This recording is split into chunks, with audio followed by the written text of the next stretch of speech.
Hello, everybody. We are super excited tonight to be bringing Wendy Litner, who is a lawyer turned writer turned like series extraordinaire winner. I think I'm now like mixing up all of my words, but she is an accomplished writer and she is an incredible comedian. And here tonight. Um, I can't wait for all of you to meet her. And I hope all of you have tissues because you're going to be crying and laughing, I think, at the same time. I mean, I don't want to put too much pressure on her, but that's what I think. Wendy, it's so nice to meet you. Oh, it's so lovely to meet you. I'm such a fan. It's so exciting to be here. Look, this is a mutual admiration society, so we could go back and forth or we could not. So we're not. So please introduce yourself. I did some, small version, but I really want people to get to know you. So please introduce yourself. Hi, I'm Wendy. I'm the creator of a series called How to Buy a Baby that I wrote while struggling through infertility, and I got to make a season one and season two. I'm a former lawyer turned comedy writer, and it was sort of my first project that I did. I sort of channeled all my angst into creating the series, and we were lucky enough that it really found an audience. It was nominated for an International Emmy Award, which was so exciting. This was in the before times to get to go to New York, and that was super exciting. And it's just been incredible to be able to connect with other people that have also, struggled to not make a baby the fun way. And it just, when I was writing it, I just felt so alone. I feel like when you're going through infertility, when you're diagnosed, you feel like you're the only one in the world. You're just swimming in pregnancy announcements from friends and family. And I truly felt like I was the only person in the world that couldn't have a baby. So it's incredible now to now have it out in the world and connect with people who I'm sorry they're walking the same path, but I feel like there's power in knowing that there's other people out there and in sort of holding our hands together. Absolutely. Absolutely. Look, I mean, and the gift of what you've been able to create, like I want to go backwards and forwards and backwards, I think. What you've been able to create is you've created community around your series that people relate to it, people see themselves in the stories and are like, oh my gosh, like that there is a whole community around that. I mean, so I want to go into the series, but I really want to go back first into, you never thought that this was, your path in life. You went to law school and thought that was going to be your path. So tell us like how you morphed from one to the other. I mean, lawyers generally are not that funny, I think. No, I feel like all the jokes about lawyers are true. They're not the funniest bunch, but I've always wanted to be a writer, but it seemed like wanting to be an astronaut. It just didn't seem like anything that was actually possible. And I became a lawyer. I'm from, like, a very traditional family. Both my brothers are doctors, and so I'm not very good at sciences. So the obvious choice was then to become a lawyer. And I don't really like arguing, which should have made it evident that perhaps law was not the right path for me. But I'm very conflict avoidant. And so every time I remember meeting with clients and they would tell me their stories, and I practice employment law and they're telling me they were fired and discriminated against. And I'd be like, oh my God, that's horrible. You need a lawyer. Like I never saw myself. I'd be like, oh my gosh, right. I'm the lawyer. So I eventually decided that I'd rather fail as a writer than succeed as a lawyer, and sort of just sort of leapt. And then also, yeah, and just went for it. And truthfully, at my family, I feel like I told them I wanted to be a comedy writer, and they didn't laugh, which was a huge gift that my family was so supportive of me wanting to completely change careers and go after I something.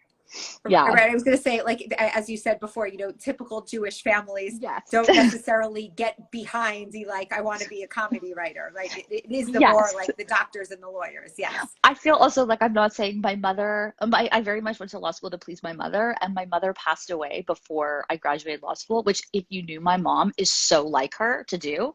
And so all of a sudden I was like, I'm not like, I'm not, my mom's not even here. Like, it was just such a wake up call of like, she's not even here to say like, way to Right. go. So yeah, I was like, you might as well live for yourself.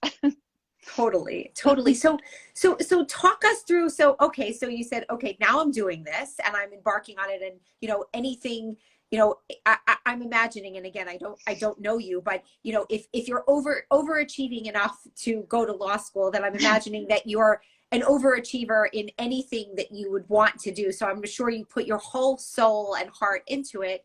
And then sort of, when did the fertility piece come into play? That's such a good question. I started a blog like well after blogs were cool, called Sad in the City, and was sort of like trying to do freelance writing. And then as I was sort of pursuing that, my husband and I were diagnosed with infertility, and it just felt, I'd never written a script before, and it just felt natural to like, it's something that I wanted to write. I felt like it's something I couldn't find anybody talking about it at the time. And I had this like overwhelming feeling of, I would see people and they'd say, "How are you?" And all I wanted to say was, "My husband's giving me needles in my bum."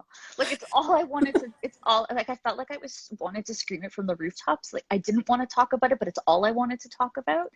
And so I just sort of channeled that into writing the first season. And it was really important to me. I feel like a lot of infertility stories are told from the other side, where like people went through it and it was horrible and difficult and emotional, but they were successful and they were able to have a baby, and they're able to now say, look, it was all worth it. And Right. so it was really important to me to write it from a place of, I didn't know if I was ever going to get to be a mother. I didn't know if I was ever going to get to love a child. And I didn't know if I was going to be a mother, if it was going to be biologically. And so it was really important to me to write something from that place of not knowing, like, how are we okay with the process when we don't know what the end is going to be? Right. And how do we make Right. peace with that? Right.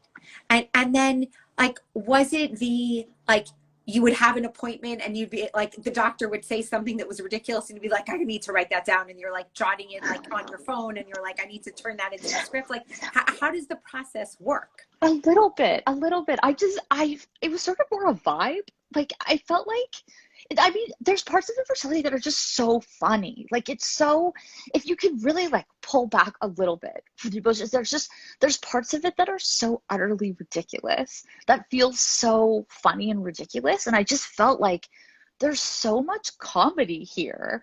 Like, and there's just, I mean, there's so much pain, and we all know the pain of it. But I felt like there's also so much love and so much humor, because who goes through a process like this? Who puts themselves through this? Who pinches their fat so their partner can inject it? Who bends over so that you can get an injection like this and have to take off your clothes every day like this? Who goes through this if it's not for love, and so much love and devotion? And so I tried to really channel that. I was moved by that whole process, and also just the very assembly line nature of infertility clinics, when you're going through sort of the most emotional experience of your life. And that to me was very funny. And not that the doctors weren't so lovely and wonderful and amazing, but your patient number whatever. And there was something deeply funny to me about the rhythm of it. And just sort of, it felt like this like very well-oiled machine, unfortunately. And it made me, I don't know, I've always coped by laughing. It's sort of my family has always been, that's been our biggest coping mechanism. And so I just felt like I had to sort of laugh at some of the absurd elements of it. I, okay. I mean, I'm speaking as we. I mean, obviously, I know that our audience is wider than the United States, but speaking from the United States and not being able to see your entire series because it's really available in Canada, can you give us, like, one or two snippets that really, were very powerful for people? I mean, I'm obviously like asking the impossible for like someone to choose like their favorite parts. Distill it for us right now. Two whole, seasons. Two Distill whole it for us seasons. right now. But I'm asking. Okay, I'll try. I'll try. With infertility, I felt like there's a moment in the series that I really like, where Jane is the main character that's going through it, and she's about to have the embryos implanted, which is like the big milestone. And she's like doing the fertility meditations, and she's trying to like, center herself. And then a woman from the infertility clinic comes in to tell her that the bill's unpaid, and like that they need to pay the bill. And it's just like, you think like, oh, I'm about to make my future child. Like, this is such a moving, emotional moment. And then like they come in and be like, oh, actually, like, you owe this much and we need to do this. And like, I always found the juxtaposition of that so ridiculous. And I think one of the big scenes for the series is the opening. I hope it's okay. I felt like my husband, like, I would be screaming, like, we were doing the needles the first time, and we live in a very small community. We live in a semi-detached house, and he's terrified to do it, and I'm screaming, just stick it in my ass. And I thought, oh my God, if anybody hears this, like, they're gonna think we're doing something much more fun than what we're doing. And so it's just sort of her saying, like, him being like, I'm scared to do it, and her saying, like, it's not that big, it's fine. And just sort of the comedy of that. And I remember that happening with my husband and I, and saying to him, like, oh my God, we have to move. Like, I can't face the neighbors now. This is like, how do I tell them this? We're trying to make a baby. Right. They're going to be like, right. I don't think you know where it's supposed to go. Like, no, I mean, and it also like it plays on the ridiculousness of where people like sometimes say to you, like, are you doing it the right way? Like, right. I'm sorry. Do you want to like draw me a roadmap? Like what exactly are you like what did you mean by that exactly? Like, right. And people say that. People are like, they always say that. And always my best friend's aunt's neighbor, second cousin, went on vacation, took this power shake, and they had quintuplets. Totally. And it's yes, of this very personal thing. And you always want to be like, yeah, my testicles don't produce viable sperm, yes, and my uterine lining is straight effed. But thank you. But yeah. I'll try that shake. Thank you. Yeah, sure. Like, sure. A little acai and kale, I'm sure will fix the whole thing. So right? Thank you very much. Yeah. Right. Yeah. Right. I guess where in the process, like, how did this series juxtapose with your own life and your own, your writing of it, and what actually happened in your own fertility journey? So I wrote the first season, and it was really, when I wrote the first season, we had not had success through IVF and through like any of the assisted reproductive technology, and so it was really, I feel bad to give it away, but I think it's important. It was important to me that the series end with them not, like, the first season end with it not being successful. And there was a lot of pushback. Like, there was some pushback from the network. Like, there was some pushback because people like a happy ending. And it was important to me to show that a happy ending isn't always a pregnancy. That's not always the ending, and that sometimes you have to find a happy ending out of that. So it was important. Right. It was important to me to show that. And then after I finished filming the second season, my husband and I were lucky enough to adopt two precious boys through Jewish Family and Child Services, and so we were in the throes of adoption. And so it was a strange thing now, promoting this series and then also becoming a new mom. And so I was able to then write a second season about the adoption process, which is equally just surreal and interesting and just such a strange process. And I feel like infertility and adoption, I feel like people get pregnant and people are so excited for them. Nobody asks them, like, well, why did you want to be a parent? You don't have to justify why you wanted to love a child or why you want to be a mom. And there's this strange thing with infertility and adoption where all of a sudden you sort of feel this overwhelming like need and questions from people to have to justify why you want to do this very natural thing that everybody else does. Yep. And when everybody else is able to do it easily, yep. There's no questions. And you'd think having to do it the hard way, people would be less questioning about. I as a physician and as a pediatrician, that's my specialty, of training. When I was going through my own difficulties, it was so hard for me to watch, the 14-year-old prostitute come in with her third child. I And can and imagine. and then, I was losing baby after baby, and there were women, in their late 40s and early 50s who were using donor egg, donor sperm, donor embryo, whatever it was. And so I'm literally taking care of babies because I was working in the newborn nursery and the neonatal intensive care unit. And so I'm taking care of both of these babies and seeing literally the opposite ends of the spectrum, and just like sort of throwing my hands up in the air and saying, like, God, please tell me how this makes sense, because I just don't get it at all. I'm so sorry. I'm so sorry about your losses, and I feel like that's just the most apt description, is just this like throwing your hands up in the air and being like, why? I don't understand. And it's just, it's so hard. Like, yeah, you see these sort of pregnancies that happen and you think like, oh my goodness, like I was implanted at the optimal time with the optimal sperm and like the optimal conditions with all the meditations and all the like all the supplements and all the things, and Right? like how could it not take? And it's so hard not to feel like you're broken or what's wrong with me, and not to internalize that. And it's just such a hard thing. And so I've so wanted to sort of say like a lot of it is luck. and there's nothing, we are not broken, we are not less of women. There's nothing wrong with us because of the way we create our families. Absolutely. And also, I think I think the other message that, I love that you are very public about your story, because it's a message of saying, like, yes, I will try to go to the nth degree. I will do my best to search this out, to try to put the money at it, to take all the shots and do all the things and do all the appointments. And again, like, not knowing your story, I'm sure that there were doctors, or there were situations that you could have done 1,000 more things, like, and there might have been other options, maybe or maybe not.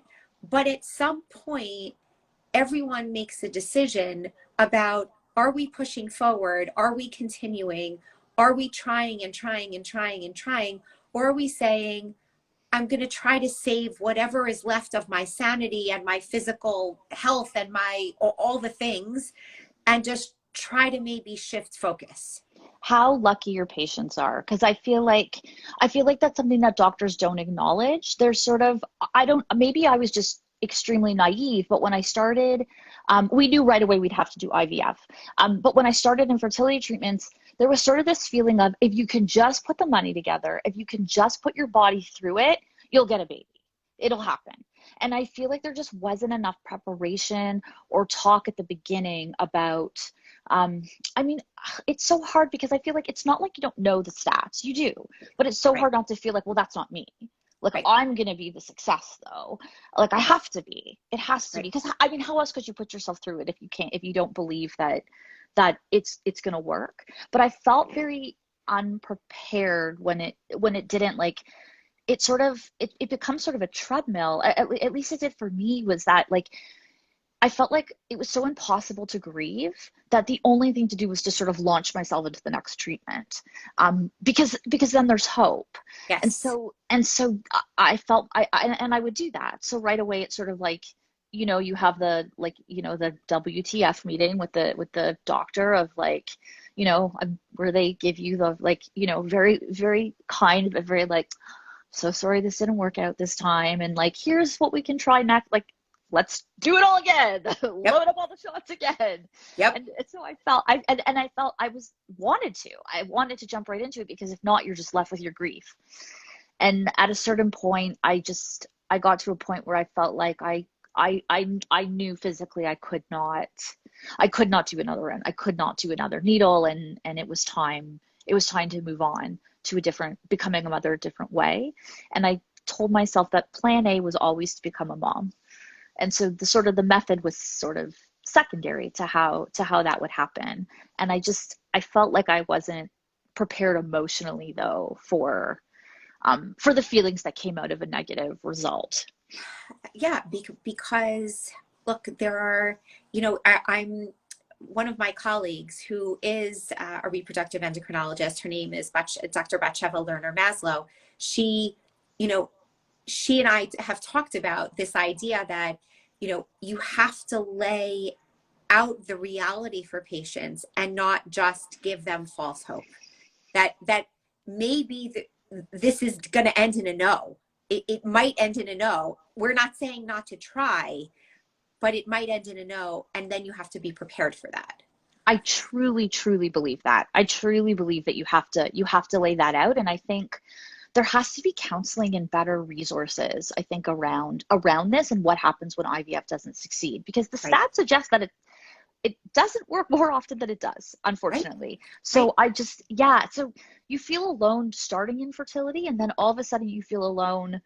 All of a sudden, then I was also the only non-pregnant person at the infertility clinic, and you cycle monitor with the same people, and you sort of have this like unspoken relationship where you sort of like nod or smile or try and like, and you're all rooting for each other, but then all of a sudden you're coming in for your next cycle and you can see they're coming in for like their pregnancy blood work. Right. And it's hard not to feel like what what Right. but yeah, Right. it's hard not to feel all those feelings, so that all of a sudden you feel, yeah, sort of isolated even in the one place where you thought other people could understand what you're going through. Correct. Correct. It's like this weird alternate reality where you're like, I don't Exactly. understand. Like I thought I was here and yet I'm here, but not. Like it's just it's so yeah. It's a weird reality. It's a weird Um, reality. I want to ask you also how did your being part of the Jewish community, like having that identity, how did that as a decent part of your life, like how did that play into this this journey itself, or the like you wrote a beautiful article which I want to talk about afterwards in terms of adoption and Hanukkah and Christmas and all, like which I really want to talk about. But in the process, like how did how did Judaism relate to the pieces that you were going through? Was it like everyone, there was more pressure, there was like what were the pieces that you feel were helpful or not helpful coming from religion? It's such a good question, and it's something that I feel like I'm still trying to digest and make sense of, because I felt I mean, it's so hard not to start question, like it's so hard not to feel isolated. Like you go to synagogue and you go to these places and it's something that's so celebrated, and it can feel hard. It can I mean, like even these places that usually are a place of like, sanctuary or peace also become triggering. So it's so difficult. And also, truthfully, I grew up in the Jewish day school system, and went to a Hebrew elementary school and a parochial high school here in Canada. And so I I sort of turned to my own studying and my own to sort of like going back to that and going back to read some of those parshas and things like that. And truthfully, I like connected with a Jewish organization here in Canada, and Yep. I don't go to the mikvah like routinely, and so it was sort of my first experience also as part of this organization, like going and doing that and sort of being a part of that. So it was sort of it's hard. I feel like when you're going through it, it's hard to find comfort in anything. Truthfully, I found it. Yep. I found it hard to find comfort in most things, and so like I tried to take from Judaism and things what I could, like anything that I found that gave me a sense of peace, like any of the readings that gave me a sense of peace, or like just my own, and sort Yep. of connecting with organizations. And certainly I wish that I was supposed to have a baby had existed when I was going through infertility. Like organizations like yours and places like these, I feel like would have been instrumental. But at the time, it was like reaching out, like having to reach out to the rabbi and like Yep. ask questions, and things like that. And it's difficult. It's difficult. You already feel so. I feel like going through cycle monitoring, you already feel so. I don't want to say exposed, but you feel so like vulnerable. And so Yes. it's hard to then like also have the power, like empower yourself to reach out to places. So like just yeah, having organizations like yours, I feel like are just so fundamental. And I was so happy to see it because I truthfully like I felt quite alone in the Jewish community at the time, just because I felt like nobody was talking about it. Right. It just wasn't something people were talking about. And so it's been so empowering even after the fact and validating to connect with organizations like yours and to be able to see that there are other Jewish women that are talking about this and that are that have walked this path and are walking this path. And what it's meant for me as a Jewish woman has been like I can't even put it into words. I'm gonna cry. It's been invaluable. No, look, you know what? The reason why we founded this organization is exactly based on the premise of what you were just talking about. This idea that it's already hard to get up in the morning and to face the fact that you're again not pregnant and again have to go to go to another appointment, get more blood work, get another ultrasound, come back, shoot yourself up, and then like have another cycle and another month and another month and another month and another month. Or like, you know, for the people who are dealing with loss, like whatever the issues are, it's so hard to just do that That's and exactly. and to feel like you're like some like semblance of like who you were going through that, but then to put yourself out there and show up to a meeting, show up to a program, try to reach out to people. It's like it's like that extra step. You're like, oh, I don't have the energy for it. I just need to like sit here because here is where like I can't there like it's that there was oh it's I think it's called like the spoon or the Spoonie Theory, right? Like you only have a certain number of spoons per day that you Right. can use, and like if some of them are going to doctor's appointments, if some of them are dealing with the fact that you just got your period, and some of them are work, and maybe some of them are feeding yourself and showering, then like you're done. Like You're done. that's the end. That's the end. Then all you have left is Netflix. That's Right. all you have the capacity left for. Yes, Yeah. that's exactly. Yeah. So we designed this to be literally in the palm of your hands so you don't have to go anywhere. And it's so meaningful. It's just so incredibly meaningful. Thank you. Thank you. Okay. Now about the show, and then like I want to close with the show because that's I mean yes. So tell us the show and the article. Um like how so you had this idea, you wrote the script, and then like you just like went knocking on a few doors and said like, hey, I've got this like thing. like what was the process? Pretty much. It sort of became my baby, which was convenient. I feel like sometimes when you can't have a baby, you need another baby. So this became my baby. And I was lucky enough to sort of do this writing workshop here in Canada for a web series, and I was able to connect with producers through that. And so and there's a production fund here that I applied for, and we were able to get funding. And the actress that acted in it, Megan Heffern, is just absolutely brilliant and amazing, and was such a trooper having to pretend to get like I thought it was bad having to get actual shots, having to actually film it and get like 20 in a row with like your butt Wow. up in the air is not Right. fun either. So I Right. was really, really just she was just so amazing and incredible. And like having to do a pretend egg retrieval is like almost as bad as doing an egg retrieval because you don't even get the drugs. So it was really it was really amazing to be able to like show all those different facets of it and just all those different parts of what sometimes trying to make a baby looks like.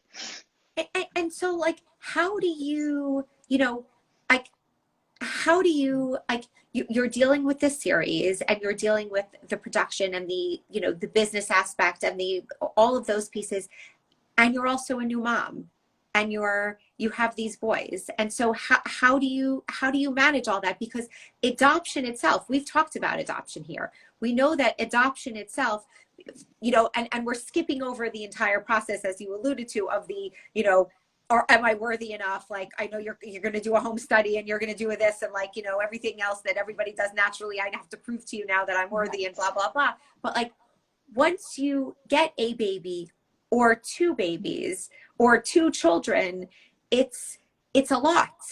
It's a lot. It's a lot, and we adopted twins, and so it was just they were 2.5 when they joined us, so it was already like day one was like full on Whirlwind. whirlwind. So it was a lot, and I felt like the one good thing that came out of infertility was I feel so deeply in love with my husband again.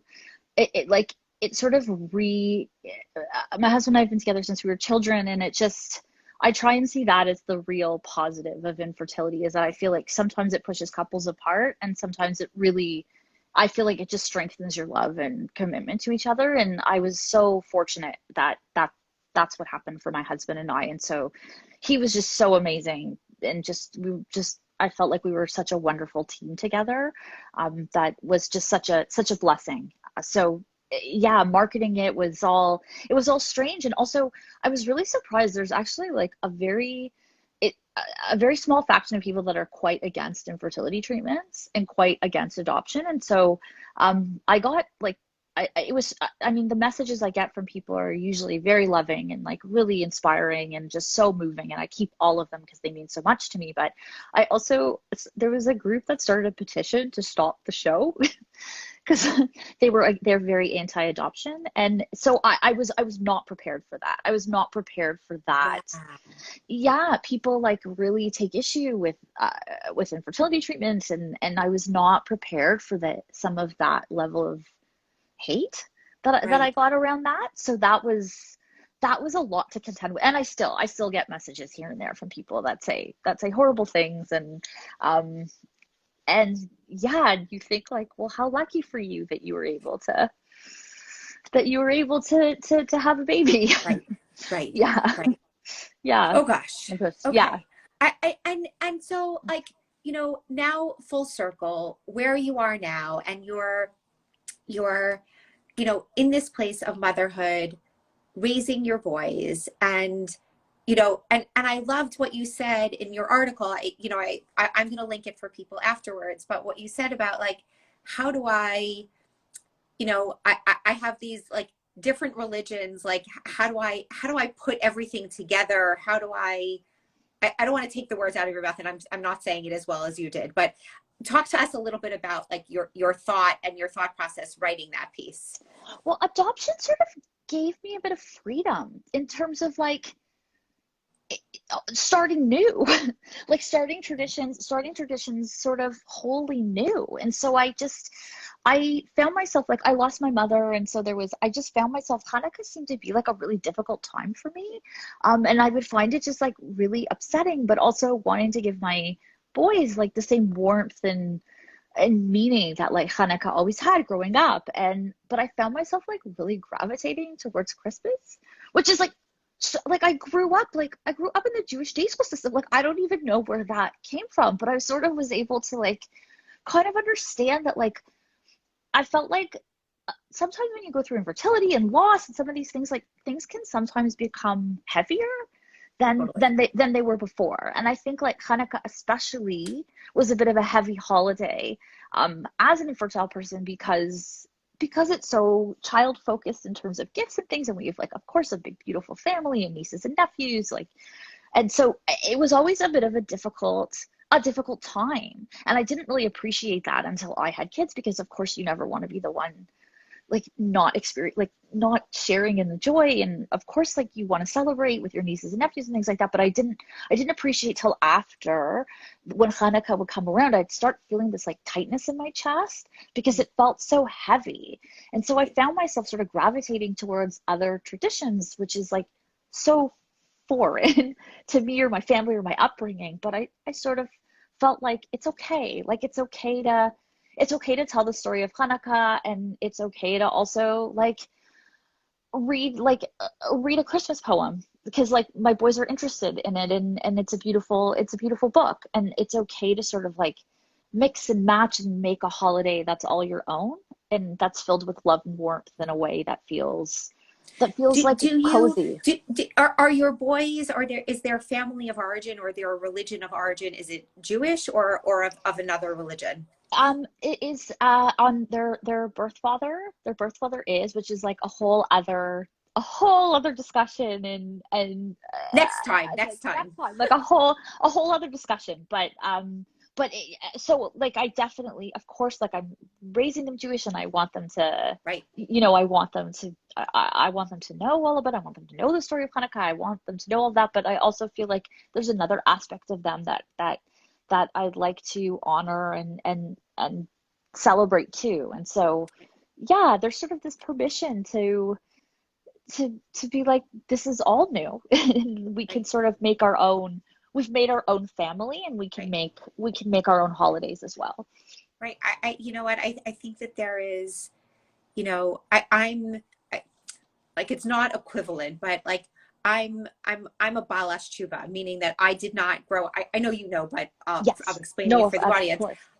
So I did not grow up religious. I we were My parents were conservative, and we did a lot of traditional things, but we did not keep kosher, we did not keep Shabbos, we did not do, we sort of kept major holidays. Um, and what's been interesting, and my husband also did not grow up religious. And so what's been interesting for us in terms of raising our own family is that we get to choose Right. what we want and what we feel is meaningful. And so, we like a little bit of Chabad and a little bit of this and a little bit of that and a little bit of this, and we like create this like nice mishmash and like serve it up to our kids as like, here's what we do. And they're like, where does this come from? We're like, I don't know, but like we kind of like it, and like that's what we're doing, right? And so I very much related to, your piece and this sentiment of like, we like your kids have different backgrounds. There is beauty, like this time of year is beauty with the lights and the colors and the music. Like it just is, like you can't live in a secular country and not sort of see all of the things that are going around you. And so I very much sort of took it in the same way of like, if there are things that make you happy, then there are things that make you happy, and you share that with your family. And I so I love that. And I love that you take from Chabad and different places. Like it's so wonderful. It's just so wonderful to be able to make your own way.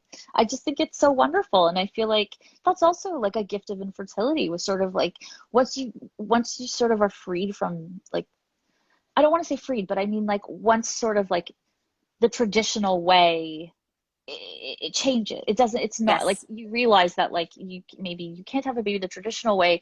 Some of those things that felt, yeah, I was able to sort of free myself to create our own traditions.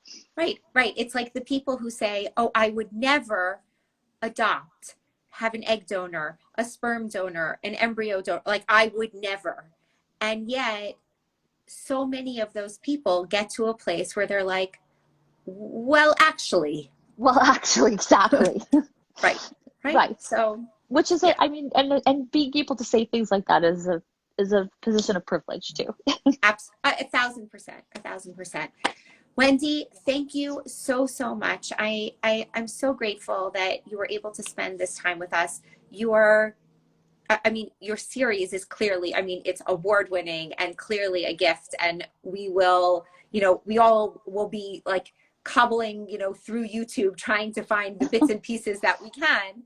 But thank you. Thank you for sharing of yourself and your story, and, why this is meaningful for you. And it's a real look. We know that telling stories, this because you're a writer, like we know that telling stories is the most powerful way that we can connect to communities like this. And so the more we do it, the more people we reach, and the more people feel less alone. That's what this is about. That's exactly it. And what a joy to speak with you, and to just not feel alone, and to just get to even hold your hand virtually has just been, what a gift. What a gift you are to our community, and just Truly, what an honor to meet you. Thank you so Thank much. you. When I get to Canada, when the borders open, or when you come to the US, we need to do coffee. Oh my God, of I'm course. Yes, I okay. would love that. Absolutely. Okay. I can't wait.